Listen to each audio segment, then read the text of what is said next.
स्वागत है, स्वागत है, स्वागत है यीशु मसीह की प्रेजेंस में। आप सेम वापिस नहीं जा रहे। बैठ जाओ, जो भी आपके पास है, चेयर या नीचे। अपनी बाइबल को उठाओ, अंगीकार करो मेरे साथ। आराधना करूं मैं पूरे दिल से, मैं तुझे ढूंढूंगा। अपने हाथों को उठा के बोलो, मैं हूं यहां, खुदावंद मुझे यूज कर।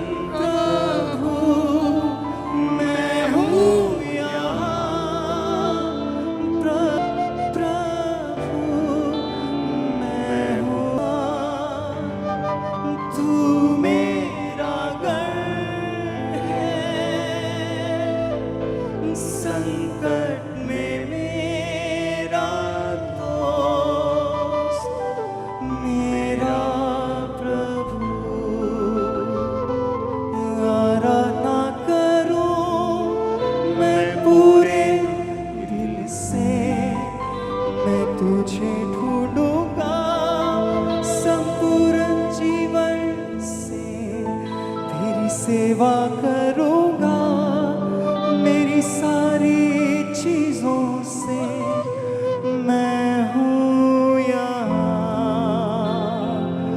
मैं हूँ यहाँ प्रभु, मैं हूँ। प्रभु यीशु मसीह के सामर्थी नाम में हम मांगते हैं। आज का वचन आपको सेम नहीं रहने देगा। आप सेम वापस नहीं जा रहे हो। आपका परिवार, आपका जुड़ा हुआ फाइनेंस, कुछ भी जो भी आपके साथ अटैच है चीजें, आज आप सेम नहीं जा रहे हो। वापस एक नई शुरुआत के साथ जा रहे हो। और ये प्रोफेसी है, ये वर्ड नहीं आमीन हो चाह तो ये आपकी है। हालेलुया, ऊंची आवाज में बोलो हालेलुया। आप तैयार हैं वचनों को सुनने के लिए? मैंने कहा था आप लंगड़े चलते हुए देखिए, आप अंधों को आंखें मिलते हुए देखिए, लेकिन अगर आपके पास वचन नहीं तो शैतान आपको घेर लेगा। पता है कि नहीं पता? अपनी आंखों के सामने मैंने कहा, चाहे आप लंगड़े चलते हुए देखिए। आपने हजारों टेस्टिमनी सुनी, आज आपने थर्सडे सुनी, आप हर संडे सुनते हैं, हाँ या ना? इन टेस्टिमनीज को सुनने के बावजूद भी और रिसीव करने के बावजूद भी जो चीज आपको संभाल के रखती है वो वचन है। और वचन कितने प्रकार का है? दो तरह का। एक है रेमा वचन, एक है लोगोस। रेमा वचन किसे बोलते हैं? जो परमेश्वर खास आपको देता है। जैसे मुझे दिया था, हे मेरे प्रिय भाइयों, हियाब बांधो, दृढ़ रहो, क्योंकि मसीह में की गई मेहनत कभी व्यर्थ नहीं जाती। आप मेरी बात समझ रहे कि नहीं? वो मेरा रेमा वचन था। अपने पड़ोसी को बोलो, तेरा रेमा वचन क्या है? वो तेरी हेल्प करेगा परमेश्वर से वो चीजें लेने के लिए जो परमेश्वर चाहता है। उसे क्या कहते हैं? रेमा वचन। जो कैसे मिलता है आपको? आप जब लगातार बाइबल पढ़ते हैं, रोज परमेश्वर के वचन के साथ जब आप जुड़ते हैं, परमेश्वर आपको रेमा वचन देता है। पतरस को मिला, पतरस ने कहा, परमेश्वर अगर तू ही है तो मुझे रेमा वचन दे, यानी तू मुझे मुंह से बोल कि तू पानी पे चल के मेरे पास आ। और बाइबल कहती है यीशु मसीह ने कहा आ जा, तो पतरस पानी पे चलने लगा। रेमा वचन आपको असंभव कर देता आपकी लाइफ में, इम्पॉसिबल पॉसिबल कर दे। जो रिपोर्ट है ना आपके हाथ में इम्पॉसिबल वाली, ठीक नहीं हो सकती, पॉसिबल होगी आज इस फायर से। ये रेमा वचन कर सकता है। आमीन। उसने मेरी लाइफ में किया जब मैं निराशा में था और लगता था कि यीशु मसीह से भी ये काम नहीं हो सकता, लेकिन परमेश्वर में चल रहा था कि चलते हैं, अब और कोई रास्ता नहीं है। मुझे जीवित परमेश्वर के बारे में मालूम है, यही वो जीवित परमेश्वर है जो मुझे मिला है। लेकिन रेमा वचन मिलने के बाद कि हे मेरे प्रिय भाइयों, हियाब बांधो, दृढ़ रहो, क्योंकि रोज 2 घंटे मुझे बाइबल पढ़नी पड़ती थी। इसलिए नहीं कि मैं परमेश्वर से बहुत प्यार करता था, इसलिए क्योंकि वो बाइबल पढ़ने से मेरे मेंटली अपसेट के जो दौरे, अटैक थे, वो कम हो जाते थे। तो मुझे बाइबल पढ़ना मेरी मजबूरी थी। बाइबल पढ़ने से मुझे आराम मिलता था और दुष्ट आत्मा के अटैक कम हो जाते थे, और इसीलिए मैं बाइबल पढ़ता रहता था। और जब बाइबल पढ़ने की आदत पड़ गई, बाइबल पढ़ते पढ़ते एक वचन मेरे सामने आया और मुझे लगा कि नहीं, ये वचन आम वचन नहीं, ये परमेश्वर ने मुझसे आज खास बात की है। और उसी वचन के जरिए मैंने मेहनत करनी शुरू की और आज मैं आपके सामने हूं। आमीन। मेरे लिए वो वचन था, आपके लिए कोई भी हो सकता है। किसी के लिए कोई भी वचन रेमा वचन बन सकता है। रेमा वचन वही बाइबल का लिखा हुआ वचन ही होता है, लेकिन जब आप रोज बाइबल पढ़ते हैं, एक दिन कोई ना कोई वचन ऐसा होता है जो आपके दिल में घर कर जाता है और आपको मालूम होता है कि ये आज मैंने सिंपल वचन नहीं पढ़ा, आज परमेश्वर ने इस वचन के जरिए खास मुझसे बात की। लेकिन लोगोस वचन, जो लिखा हुआ वचन है, उसे पढ़ना भी जरूरी है, क्योंकि शैतान रेमा से नहीं, वो लोगोस से हारता है। आपकी लाइफ में मिरेकल रेमा वचन से होता है, जब परमेश्वर आपसे बात करता है। लेकिन जब शैतान आपकी परीक्षा करता है, वो आपको रेमा वचन के बारे में नहीं, वो आपको लोगोस से, आपके माइंड में आपकी परीक्षा करता है। यीशु मसीह के पास आके उसने बोला, पत्थरों को बोलिए क्या बन जाए, रोटियां बन जाए। और यीशु मसीह ने रेमा वचन का यूज नहीं किया कि थोड़े दिन पहले मेरे लिए आकाशवाणी हुई थी कि मैं उसका प्रिय बेटा हूं, वो मुझसे बहुत खुश है।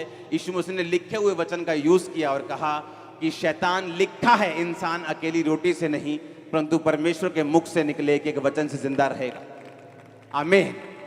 कितना इंपॉर्टेंट है लिखा हुआ वचन आपकी लाइफ में होना, कितना जरूरी है जो बाइबल आपके हाथ में है, इसे रोज पढ़ना।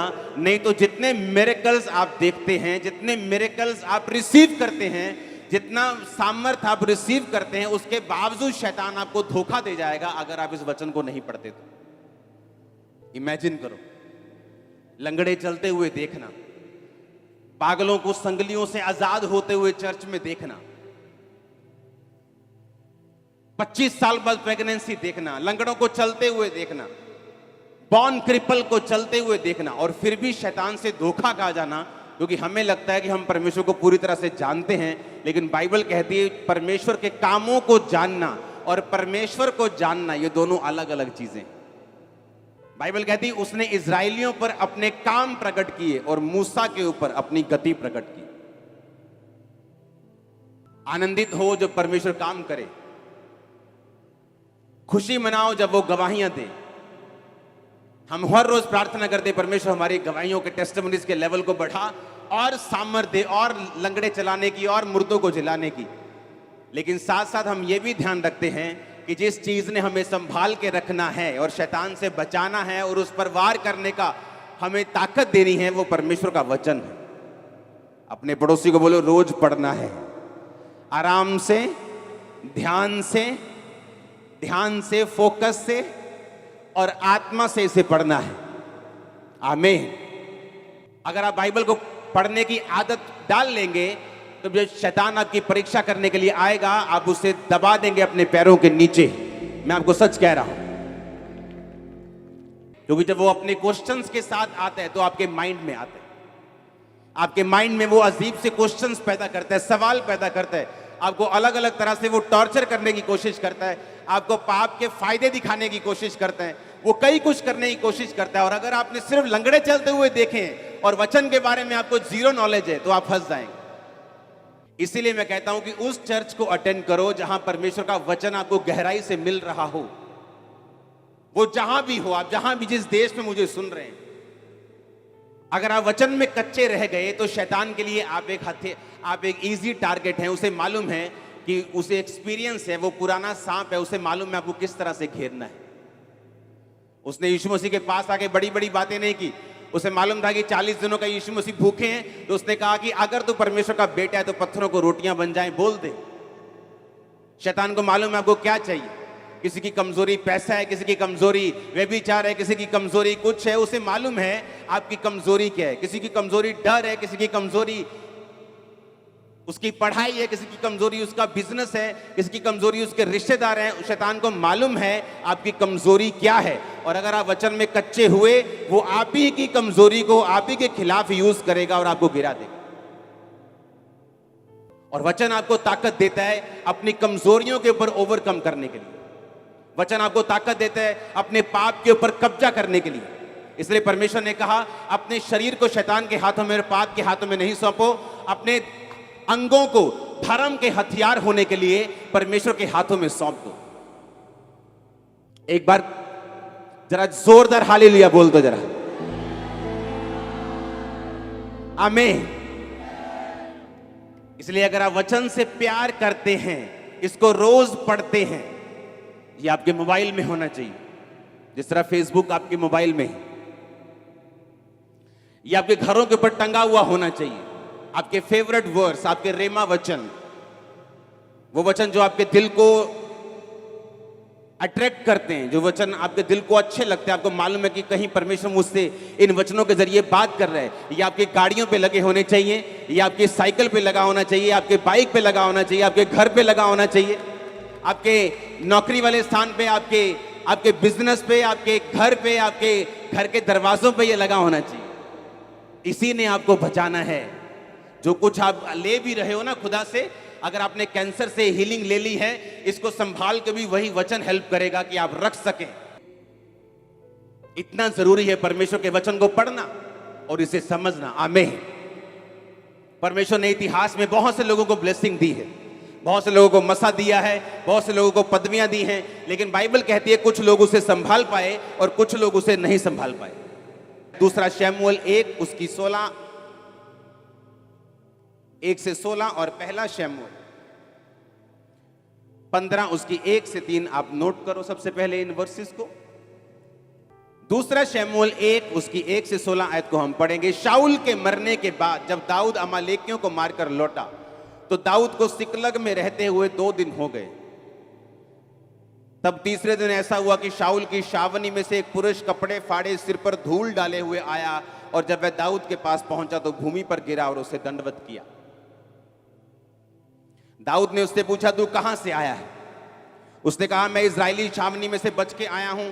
दाऊद ने उससे पूछा, वहां क्या बात हुई, मुझे बताओ। उसने कहा कि लोग रणभूमि छोड़कर भाग गए हैं, बहुत लोग मर गए हैं, शाऊल और उसके पुत्र योनातन भी मारे गए हैं। दाऊद ने उसको समाचार देने वाले से पूछा, तू कैसे जानता है कि शाऊल और उसका पुत्र योनातन मर गए?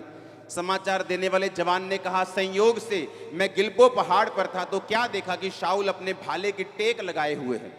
मैंने देखा, उसका पीछा किया। फिर मैंने यह भी देखा कि उसका पीछा किए हुए रथ और सवार बड़े वेग से दौड़े आ रहे हैं। उसने पीछे फिरकर मुझे देखा और मुझे पुकारा, और मैंने कहा, क्या आज्ञा? शाऊल ने मुझसे कहा, तू कौन है? मैंने उससे कहा, मैं अमालेकी हूं। उसने कहा, मेरे पास खड़ा होकर मुझे मार दे, क्योंकि मेरा सिर तो घूमा जाता है परंतु मेरा प्राण नहीं निकलता। तब मैंने ये निश्चय जान लिया कि वह गिर जाने के पश्चात बच नहीं सकता। मेरे पास खड़े होकर मैंने उसे मार डाला, और मैं उसके सिर का मुकुट, हाथ का कंगन लेकर यहां अपने प्रभु के पास आया हूं। तब दाऊद ने अपने कपड़े फाड़ कर कहा, जितने पुरुष उसके संग थे उन्होंने भी वैसा ही किया। सब बोलो आमीन। 12 आयत में लिखा, और वे शाऊल और उसके पुत्र योनातन और यहोवा की प्रजा और इजराइल के घराने के लिए छाती पीटने और रोने और सांझ तक कुछ न खाया, और इस कारण कि वह तलवार से मारे गए। फिर दाऊद ने उस समाचार देने वाले जवान से पूछा, तू कहां का है? उसने कहा, मैं तो परदेसी का बेटा अर्थात अमालेकी हूं। दाऊद ने उससे कहा, तू यहोवा के अभिषिक्त को नष्ट करने के लिए हाथ बढ़ाने से क्यों नहीं डरा? तब दाऊद ने एक जवान को बुलाकर कहा, निकट जाकर उस पर प्रहार कर। तब उसने उसको ऐसा मारा कि वह मर गया। और दाऊद ने उससे कहा, तेरा खून तेरे ही सिर पर पड़े, क्योंकि तूने ये कहकर अपने विरुद्ध साक्षी दी है कि मैंने यहोवा के अभिषिक्त को मार डाला है। अब ध्यान से समझना, जिस व्यक्ति ने शाऊल को मारा, 8 आयत को पढ़ेंगे। जब दाऊद ने पूछा, तू कौन है, तू कहां से आया है? उसने पता क्या कहा? कौन है वो? कौन है? कहता, मैं अमालेकी हूं। पहला शमूएल 15 उसकी 1 से 3। शमूएल ने यानी भविष्यद्वक्ता ने शाऊल से कहा, यहोवा ने अपनी प्रजा इजराइल पर राज्य करने के लिए तेरा अभिषेक करने को मुझे भेजा था, इसलिए अब यहोवा की बातें सुन ले। सेनाओं का यहोवा यूं कहता है कि मुझे याद है कि अमालेकियों ने इजराइलियों से क्या किया। जब इजराइली मिस्र से आ रहे थे तब उन्होंने मार्ग में उनका सामना किया। इसलिए अब जाकर अमालेकियों को मार, जो कुछ उनका है उसे बिना कोमलता किए नष्ट कर, क्या पुरुष, क्या स्त्री, बच्चा, दूध पीता, क्या गाय, बैल, भेड़, बकरी, क्या ऊंट, क्या गधा, सबको मार दे। कितने साल पहले? कुछ साल पहले परमेश्वर ने कहा, मैंने तेरा अभिषेक किया, अब तो एक बात सुन, जाके अमालेकियों को फिनिश कर दे। और बाइबल कहती, जब वो अमालेकियों को मारने के लिए गया तो दयालु बन गया। आप परमेश्वर से ज्यादा दयालु मत बनो। और दयालु बन के कुछ अमालेकियों को छोड़ दिया, गाय बैल भेड़ बकरे को छोड़ दिया। जब शमूएल वापिस आया तो उसने कहा ये क्या हुआ? उसने कहा यहोवा तुझे आशीष दे और मुझे भी दे, देखो मैंने अमालेकियों को मार दिया। कहता अगर मार दिया तो ये भैं भैं मैं मैं ये क्या हो रहा है इधर? कहता ये तो तेरे परमेश्वर यहोवा के लिए भेड़ बकरियां गाय बैल छोड़े हैं ताकि उसको हम कुर्बानी दे सके। उसने कहा क्या परमेश्वर कुर्बानियां चाहता है या ये चाहता है कि तुम उसकी बात को सुनो और मानो? अब तूने जो परमेश्वर की बात को काटा है, अब परमेश्वर तेरे राज्य को तेरे हाथ से छीन कर तेरे एक पड़ोसी को जो तुझसे अच्छा है उसे दे देंगे। आज परमेश्वर जिस व्यभिचार को आपको छोड़ने के लिए कह रहा है, आप बोलते हो नहीं नहीं ये परमेश्वर, क्या पता परमेश्वर तो है ही बोरिंग परमेश्वर है, क्या ये नहीं करना वो नहीं करना, है ना? और कल को वही व्यभिचार जब एक आदमी को खत्म कर रहा है, उसके परिवार को फिनिश कर रहा है, उसके फाइनेंस को फिनिश कर रहा है, फिर वो रोता है, फिर बोलता है कि लाइफ इज ए स्ट्रगल। परमेश्वर ने कहा तुम मुझसे अधिक धर्मी हो सकता है क्या? तुम मुझसे अधिक दयावान हो सकता है क्या? जब परमेश्वर की बात को उसने सुना, उसको लगा कि परमेश्वर थोड़ा ज्यादा कठोर हो रहा है, एक दूध पीते बच्चे को मारने की क्या जरूरत है? लेकिन परमेश्वर जानता था कि जिस वंश को तू छोड़ रहा है वही वंश तेरे सामने खड़ा होगा और वही तुझे मार देगा। और इसलिए दाऊद ने जब कहा तू कौन है, तूने जो शाऊल का सिर काट दिया और उसको मार दिया, तू कौन है, तू कहां से आया है? दाऊद को शक हुआ, उसने जानबूझ के उसने एक स्पिरिचुअल क्वेश्चन पूछा, तू कौन है, तू कहां से है? उसने कहा मैं अमालेकी हूं। दाऊद को याद आया कि ये वही अमालेकी है जिसको मारने के लिए परमेश्वर ने शाऊल से बोला था और वो फेल हो गया था, आज उसी ने उसको मार दिया। आज वही ड्रामा सीरियल जो परमेश्वर देखने के लिए मना करता है, 4 साल बाद जब वही ड्रामा घर में शुरू होता है तो दुखी होते लोग। आप मेरी बात समझ रहे कि नहीं? अगर परमेश्वर आपको कोई चीज करने के लिए बोलता है तो आप परमेश्वर से ज्यादा समझदार बनने की कोशिश मत करो। आप परमेश्वर से ज्यादा धर्मी बनने की कोशिश मत करो। आप परमेश्वर से ज्यादा ताकतवर बनने की, समझदार बनने की कोशिश मत करो। जो परमेश्वर का वचन कहता है हमें वो करना है। और बाइबल कहती है, उसने कहा मैं तो अमालेकी हूं। उसने कहा वही अमालेकी जिसको परमेश्वर ने कहा था कि इनके सभी लोगों को खत्म कर दे क्योंकि ये इजराइल के दुश्मन हैं। अगर ये रहेंगे तो इजराइल के वंश से जो परमेश्वर यीशु मसीह ने आना है वो नहीं आ पाएगा। अब हमारा युद्ध मांस और लहू से नहीं, हम अब जानते हैं, हाँ या ना? लेकिन तब परमेश्वर इजराइल को वंश को बचाने के लिए कि यीशु मसीह धरती पे आ सके, उनको अलग अलग तरह से हुक्म और आज्ञाएं देते थे, उनको अलग अलग तरह से बचाते थे। ये परमेश्वर की मर्जी थी उनकी जिंदगियों में। लेकिन जब इंसान परमेश्वर के काम को, उसके वचन को समझने में अपने दिमागी बुद्धि का प्रयोग करता है और फेल हो जाता है, लेकिन आने वाले समय में उसे मालूम होता है ओहो परमेश्वर ने तो मुझसे ये कहा था लेकिन मैं ही करने में इसे फेल हो गया। हालेलुया। जब मैं परमेश्वर में आया तो ऐसे कुछ लोग थे मेरी जिंदगी में जो बड़े प्रभावशाली थे, जिनका बड़ा प्रभाव था मेरी जिंदगी के ऊपर, जिनका बड़ा प्रभाव था मेरे परिवार के ऊपर, मेरे फादर के ऊपर, मेरे मदर के ऊपर, हमारे परिवार के ऊपर, फाइनेंशियली, फिजिकली, सोशली, एवरीथिंग। वो हमसे 10, 12, 15, 20, 100 गुना बड़े थे। और उन्होंने कहा अगर तू परमेश्वर में गया, तेरे पास्टर को पीटेंगे। अगर तू प्रभु में गया तो हम तू वापिस आएगा पछता के। काका आप पढ़िया कर, ए वाली बुक पढ़िया कर, तू बाइबल छाड़ दे, तू पढ़नी। और परमेश्वर ने कहा अगर तेरी दाहिनी आंख ठोकर दे तो क्या कर, उसे निकाल कर क्या कर दे, फेंक दे। अपनी आंख की चिंता मत कर। अगर तेरा पांव तुझे ठोकर देता है तो काट कर फेंक दे। लंगड़ा होकर परमेश्वर के राज्य में प्रवेश कर जा। हाँ, काना होकर प्रवेश कर जा। इससे अच्छा कि तू दोनों आंखें पाते हुए तू नरक में चला जाए और दोनों पांव लिए हुए तू नरक में चला जाए। काट दे उनको और मेरे राज्य में प्रवेश कर जा। जो कुछ तू छोड़ेगा मैं 100 गुना दूंगा। जो कुछ तू मेरे लिए गवाएगा मैं तुझे 100 गुना दूंगा। ओ आमीन ऊंचा चाहिए। हालेलुया। मैंने क्या किया? एक कह लो कि मैं इतना फंसा हुआ था बीमारियों में और दुष्ट आत्माओं में, और दूसरा मेरे को परमेश्वर के वचन की नॉलेज हो चुकी थी। मैंने कहा डोंट वरी, जिस रास्ते को मैंने चुना है, बावजूद इसके कि मेरी फैमिली क्या कहती है, प्रभावशाली लोग क्या कहते हैं, दुनिया क्या कहती है, मैं इस बात को नहीं सुनूंगा और वही चुनूंगा जो परमेश्वर कहते हैं। थोड़े साल बाद क्या हुआ? जिस फाइनेंस पे वो घमंड करते थे आज वो खत्म हो चुके, आज वो कर्जे के नीचे आ चुके हैं। आज सोशल स्टेटस में मैं उनसे कहीं गुना ऊपर हूं। ये परमेश्वर ने किया, ये कोई घमंड नहीं। आज हर स्टेटस में मैं उनसे ज्यादा हूं, क्योंकि मैंने एक समय फैसला किया कि मैं परमेश्वर को पकड़ के रखूंगा, आंख को नहीं, मैं टांग को नहीं, मैं परमेश्वर के वर्ड को पकड़ के रखूंगा। आमीन। और यही शाऊल ने गलती की। शाऊल ने यही गलती की कि उसने अपने आप को परमेश्वर से ज्यादा धर्मी समझा। मासी दा नहीं दिल दुखाना आपा, फिर की 7 हफ्ते चर्च ना जावांगे तो मासी जिस दिन फ्लाइट चढ़ गई आप फिर चर्च चल जाएंगे, पर मासी दा दिल नहीं दुखाना। और आपको मालूम नहीं, वही मासी आपको गालियां देने वाली 4 साल बाद, और ना आप घर के रहेंगे, ना जीसस के रहेंगे, ना मासी के रहेंगे, ना घर के, ना घाट के धोबी का कुत्ता, ना इधर का तो ना उधर।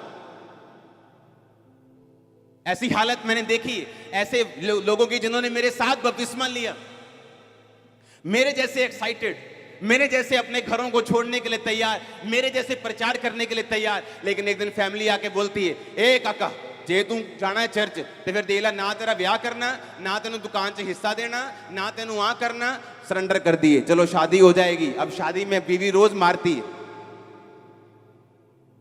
सच कह रहा हूं मैं झूठ नहीं कह रहा हूं, पुलपिट पे हूं। मारती, मैंने कहा ऐसे मारती, फिजिकली मारती। जो लड़का किसी लड़के की बात सुनता नहीं था उससे लड़ता था, आज बीवी उसे मारती है। आज घर वाले कुछ नहीं दे रहे, कारण क्या? परमेश्वर बोलेगा, वो बोलता है अगर तुम मुझे छोड़कर संसार को चुनेगा, यही संसार तुझे शर्मिंदा भी करेगा, तुझे नीचा भी करेगा। अगर तुम मुझे चुनेगा, मैं 100 गुना तुझे आदर दूंगा और ऊंचा करूंगा। दाऊद ने कहा कौन है तू? उसने पहले पूछा, आपको मालूम, उसने पहले पूछा 3 आयत, उसने पूछा, उसने कहा तू कहां से है? 3 आयत पढ़ेंगे। उसने कहा तू कहां से है? 8 आयत में उसने फिर पूछा, उसने कहा तू कौन है भाई?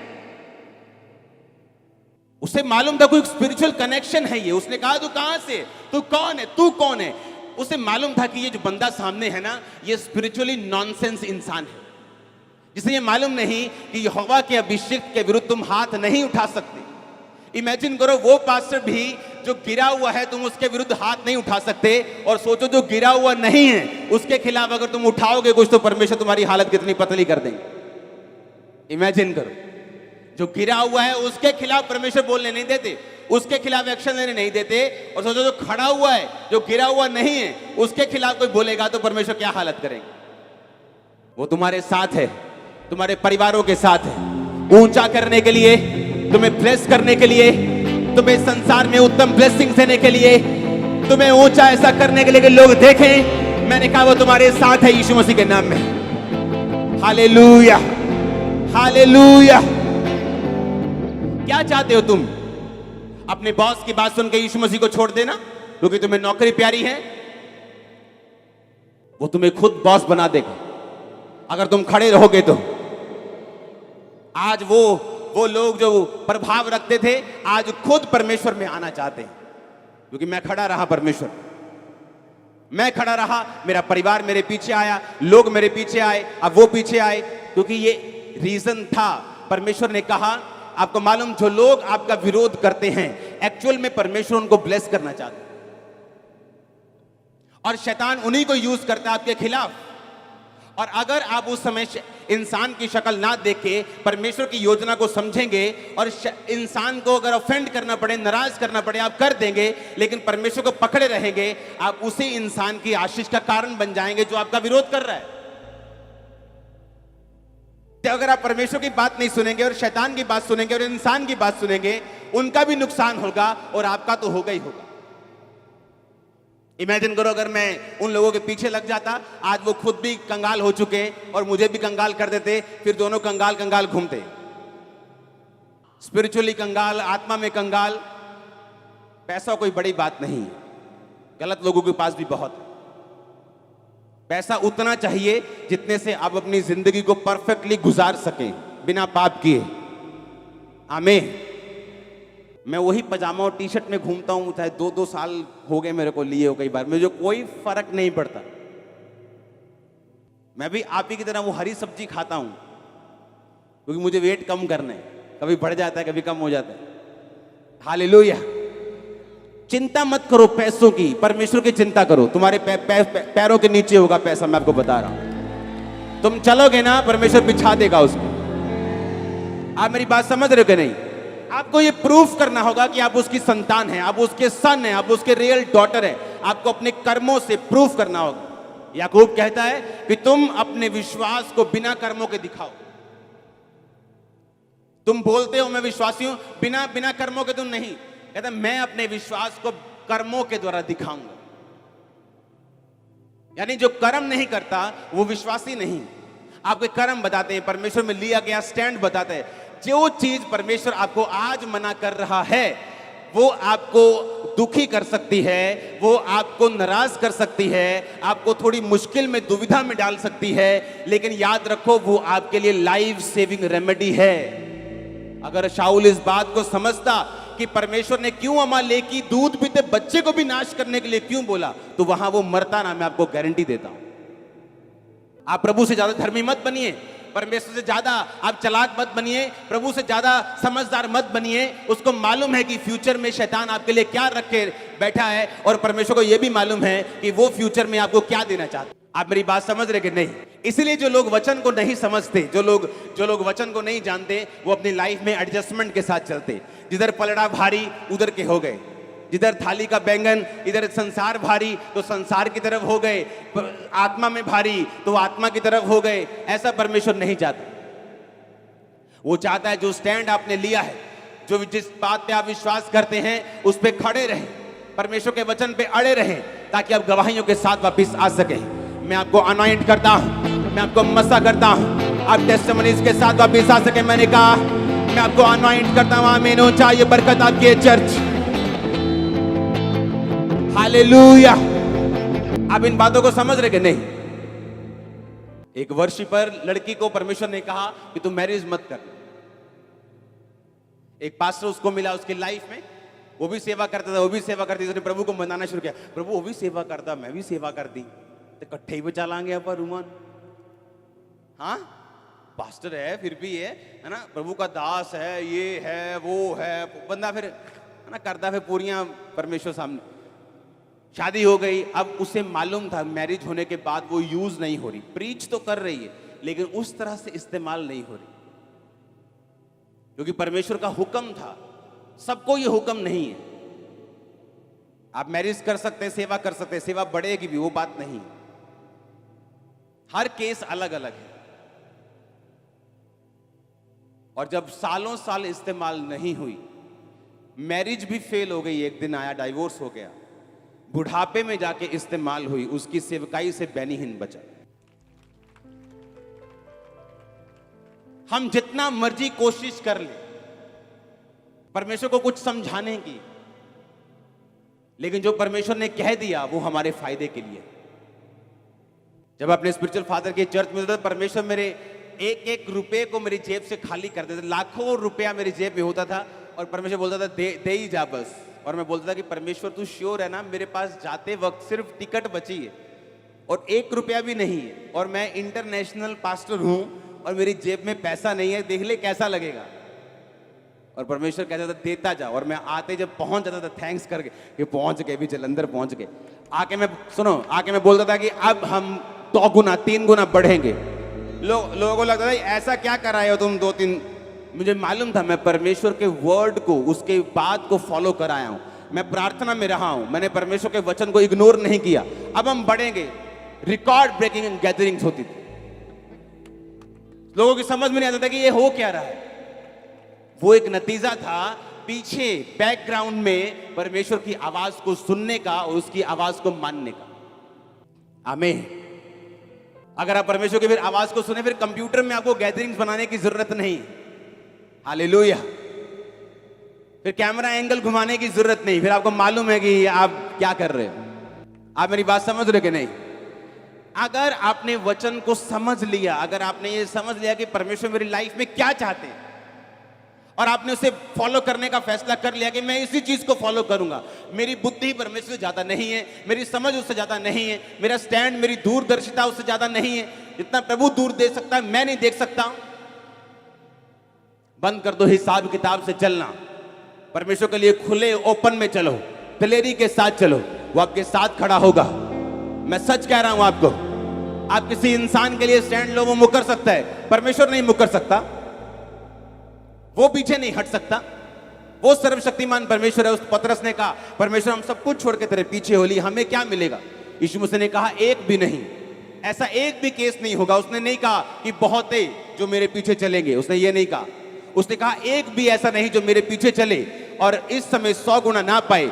घरों समेत जो उसने छोड़ दिए थे, खेतों समेत जो उसने छोड़ दिए थे, अपने माता, अपने पिता, अपने भाई, अपने बहन, अपने बीवी, अपने बच्चे, सब कुछ उसने कहा अगर तू 1 एकड़ छोड़ेगा, परमेश्वर ने कहा तू 100 गुना पाएगा।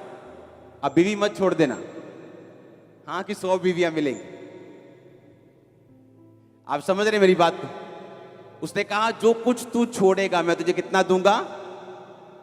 पतरस को कहा परमेश्वर ने, ऐसा एक भी नहीं, इस धरती पे एक भी एग्जाम्पल नहीं, अगर किसी ने मेरे लिए अपने रिश्तेदार छोड़े हों तो मैंने उसे लाखों ना दिए। आप मेरे रिश्तेदार नहीं है क्या? बहुत लोग, आप जितने पुराने मेंबर है सब मेरी मैरिज पे आए थे। हाँ, मेरे रिश्तेदारों को बताना पड़ रहा था, यार ही रिश्तेदार हैं यार, सानू जालन। और कलीसिया आ रही थी, ओए हट जा वॉलंटियर, क्योंकि शक्ल देखी है वॉलंटियर ने कि ये रिश्तेदार हैं असली वाले। हालेलुया। आप समझ रहे बात को? परमेश्वर ने कहा जो कुछ तू मेरे लिए छोड़ देगा मैं तुझे 100 गुना दूंगा। तू मेरे लिए स्टैंड लेगा, मैं तेरे साथ चलूंगा। आमीन। और ये गलती किसने की? शाऊल ने। उसे परवाह थी लोग क्या कहेंगे, उसे परवाह थी, उसे लगता था कि मैं ज्यादा समझदार हूं, मैं राजा हूं, मुझे थोड़ी दया आती, मैं दयावान हूं। दूध पीते बच्चों को छोड़ देते, ये छोटे बच्चों को छोड़ देते, इनका क्या कसूर है, इन्हें छोड़ देते हैं। और बाइबल कहती है उसने बहुतों को छोड़ा और परमेश्वर के वचन को एग्जैक्टली फॉलो नहीं किया, और वही उठा और वही अमालेकी कुछ साल में जवान होकर उसी के सिर को काटने वाला बन गया। वो व्यभिचार जो आज आपकी लाइफ में है, आज छोड़ना होगा। वो चोरी की आदत आज छोड़नी होगी, वो कमी आज छोड़नी होगी, वो डर आज छोड़ना होगा, वो अंगीकार आज करना होगा। कल को उसे बड़ा मत करो, सांप को बड़ा मत करो, उसे अजगर मत बनाओ। आज तो वो काट रहा है, कल वो निगल लेगा अगर आप उसको बड़ा करेंगे। परमेश्वर नहीं चाहता। वो कोई भी चीज जो आपको करने के लिए कहता है उसमें आपका फायदा है। जो भी चीजें वो आपको करने के लिए कहता है वो आपको बचाने के लिए है, आपके परिवार को सेव करने के लिए है, आपके राज्य को स्थिर करने के लिए है। आमीन। ऊंचा ये बरकत तुम्हारी है चर्च। Hallelujah, hallelujah. उसने कहा मैं तो अमालेकी हूं। दाऊद ने कहा अब मुझे समझ आया, तू अमालेकी है। और शाऊल का प्राण नहीं निकल रहा था क्योंकि उसका प्राण निकलना नहीं था, उसने मरना नहीं था। परमेश्वर ने अमालेकी को भेजा कि वही अमालेकी जो तूने मारने से मना कर दिया था अब तेरे प्राण को लेगा। हालेलुया। किस चीज को पाल रहे हैं हम? क्या वो डर है? क्या वो रिश्तेदारों का डर है? क्या वो समाज का डर है? क्या वो व्यभिचार है? क्या वो पाप है? क्या वो शराब है? आज के 2 पैकल की तो बोतल बन जाएंगे, क्या वो है? वो क्या है? वो कौन सी आदत है? वो कौन सा सांप है? वो कौन सी गलती है जो आप कर रहे हैं? आज ही फिनिश कर दो, आग में जला के वापिस जाओ और 3 साल में, अगले 5 साल में, 10 साल में अपनी लाइफ की टॉप पोजीशन पे आप होंगे। मैं ये प्रोफेसी कर रहा हूं आपके लिए यीशु मसीह के नाम में। Hallelujah, hallelujah. मैंने इसी चर्च के लोगों को देखा है जो पवित्रताई में चले, जिन्होंने सामर्थ में विश्वास किया, हाई पोजीशंस के ऊपर बैठे हुए। आम से लोग बन के एंट्री की थी चर्च में, आज उनकी लाइफ चेंज हो चुकी है, परिवार चेंज हो चुके हैं, स्टेटस चेंज हो चुके हैं, फाइनेंस बदल चुके हैं, सब कुछ चेंज हो चुके हैं। Hallelujah, hallelujah. ऐसे लोग जो टेस्टिमनी देते हैं कि जब हम चर्च में आए, क्योंकि बहुत कम लोगों से मेरा मिलना होता है, कि जब हम चर्च में आए हम फाइनेंशियली पूरी तरह से ब्रोक थे, लेकिन आज हमारे पास इतनी ब्लेसिंग है, इतनी ब्लेसिंग है, इतनी ब्लेसिंग है, हमारे बैंक्स भरे हुए हैं। इसी चर्च के मेंबर्स सिर्फ फॉलो किया कि हम 4 साल से फॉलो कर रहे हैं, हम 5 साल से फॉलो कर रहे हैं। जो परमेश्वर करने के लिए बोलता है उसका रिजल्ट बाद में आता है। वो आपको प्रार्थना करने के लिए बोलता है, पाप छोड़ने के लिए बोलता है, बोने के लिए बोलता है। एकदम से आपकी लाइफ में रिजल्ट नहीं आता, लेकिन वो धीरे धीरे रिजल्ट आता है। लेकिन जब आता है तो पक्का आता है। जब वो घर बनाता है चट्टान के ऊपर तो वो सदा के लिए होता है, वो टेम्परेरी नहीं होता। आप उस घर में रहेंगे, आपके बच्चे रहेंगे, आपके पोते रहेंगे। आप मेरी बात समझ रहे कि नहीं? मैं ईंटों वाले घर की बात नहीं कर रहा हूं, मैं आपकी लाइफ के घर की बात कर रहा हूं। उस फाउंडेशन की बात कर रहा हूं जो आप परमेश्वर के वचन से अपनी लाइफ के लिए बना रहे हैं और अपने परिवार के लिए बना रहे हैं। आमीन, आमीन। दाऊद अपनी लाइफ के पूरी उम्र तक बुढ़ा होके, रिटायर होके, परमेश्वर में सो के गया। उसकी गद्दी से उतारने वाला दाऊद को कोई जन्मा नहीं था। क्यों? हर वक्त परमेश्वर की बात को सुनता था। उसने गलती भी की, उसको सजा भी मिली, लेकिन परमेश्वर की हुजूरी में जाना उसने नहीं छोड़ा। परमेश्वर की प्रेजेंस में गया, माफी को मांगा, हमेशा खुदाबंद की प्रेजेंस में रहता था। और बाइबल कहती है रिटायर होके गया। एक राजा का रिटायर होना, 66 लड़ाइयां लड़ना और 66 जीतना, इकोनॉमी का फिर भी ना गिरना और फिर भी रिटायर होके जाना, एक भी गलत योजना का उसके खिलाफ पास ना होना, ये परमेश्वर का हाथ था उसके सिर के ऊपर, जो मैं आप लोगों के सिर के ऊपर देख रहा हूं, जो मैं आपके परिवार के सिर के ऊपर, आपके फाइनेंस के सिर के ऊपर देख रहा हूं। आमीन। ऊंचा ये बरकत आपकी है चर्च। कुछ भी हो जाए, बोलो पड़ोसी को, कुछ भी हो जाए, उसके वचन को मत छोड़ना। आमीन। अब मुझे एक क्वेश्चन का आंसर दो। जब शाऊल ने अमालेकियों को नहीं मारा और परमेश्वर ने कहा आज से तू राजा नहीं, क्या उसी दिन से वो राजा हट गया था गद्दी से? अगले साल, उससे अगले साल नहीं, लंबे समय तक फिर भी वो उस गद्दी पे रहा। 14-15 साल तक रहा होगा और परमेश्वर की आंखों में वो राजा नहीं था। पर दुनिया के निगाह में वो क्या था? आज दुनिया की निगाह में लोग पास्टर हैं, प्रॉफिट है, लेकिन परमेश्वर की निगाह में नहीं है, प्रभु की निगाह में नहीं है। मैं आपको बता रहा हूं, लोगों की निगाह में है, क्योंकि लोगों को मालूम नहीं। प्रजा के लिए वो शाऊल अभी भी राजा था, अभी भी राजा था, लेकिन परमेश्वर की निगाह में वो राजा नहीं था। आप जब कोई गलत काम करते हैं, पाप करते हैं, आपकी एकदम से ब्लेसिंग्स उड़ नहीं जाती, एकदम से अगले दिन आप लंगड़े नहीं हो जाते, लेकिन आप अपनी डिस्ट्रक्शन की, अपनी तबाही की तैयारी कर रहे होते। आपको लगता है कि नहीं, थोड़ा हिसाब से चलना चाहिए, लेकिन परमेश्वर को मालूम है वो आपको बचाना चाहता है, वो आपको सेव करना चाहता है, वो आगे देख सकता है, उसे मालूम है आगे क्या है। आमीन। अपने हाथों को उठाओ, ऊंची आवाज बोलो थैंक यू जीसस। फिर से ऊंची आवाज में बोलो ये वचन मैं मानता हूं, तुझे फॉलो करने का वायदा करता हूं।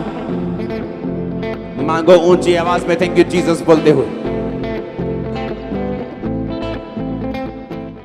हमारे YouTube चैनल को सब्सक्राइब करें ताकि आप परमेश्वर के गहरे वेदों को जान सकें कि कैसे आप परमेश्वर में बढ़ सकते हैं, कैसे आप दुष्ट आत्माओं से, नशों से, बीमारियों से और वंशों के श्रापों से आजाद हो सकते हैं।